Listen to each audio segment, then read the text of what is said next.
तर मुंबईत सध्या मनपातर्फे अनधिकृत बांधकामं पाडण्याचं काम सुरू आहे। मोहीम त्यांनी हाती घेतलेली आहे। तर विलेपार्लेचं जुनं जैन मंदिर पाडण्यात आलेलं आहे। मनपाकडून अतिक्रमण विरोधी ही कारवाई करण्यात आलेली आहे आणि आपलं मंदिर पाडलं गेल्यानं जैन समाज मात्र संतप्त झालेला आहे। विलेपार्ल्यात जैन समाज हा रस्त्यावर उतरला आणि याचा निषेध त्यांनी व्यक्त केला।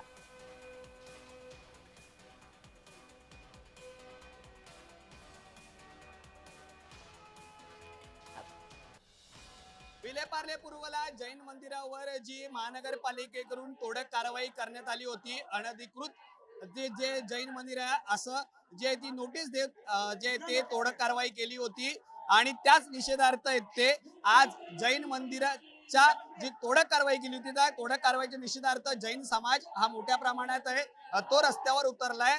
मुंबई महानगरपालिकेच्या के पूर्व विभाग आहे त्या विभागाच्या कार्यालयावरती जे आहे ते सर्व जैन समाज हा आंदोलन करत आहे। एक प्रकारे घोषणा देत आहे की मंदिर तुटलंय पण हौसला नाही तुटलाय। ती मंदिर एक इमारत नसून तर आमच्या श्रद्धेचं एक ठिकाण आहे।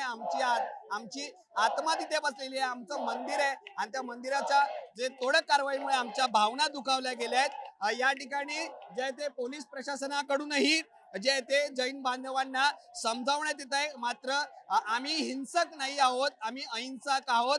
मात्र जी ही तोडक कारवाई केली आहे त्या तोडक कारवाई विरोधात जे ती ही आमचं आंदोलन असणार आहे आणि ज्यांनी ह्या तोडक कारवाईचे आदेश दिले होते त्या मुंबई महानगरपालिकेचे जे कोण अधिकारी आहेत त्यांच्यावरती आहे ती कारवाई व्हावी आणि आमचं मंदिर ते तिथेच बनावं अशी आहे ती जैन बांधवांची मागणी आहे। मात्र या अशा ज्या त्या अनधिकृत बांधकाम असतील किंवा जी अशी तोडक कारवाई असेल त्या कारवाई विरोधात समाजात मात्र तेढ निर्माण झालेली पाहायला मिळते। कॅमेरा पर्सन राजेश धोत्रेसह मी महेंद्र जुईल, जय महाराष्ट्र न्यूज, मुंबई।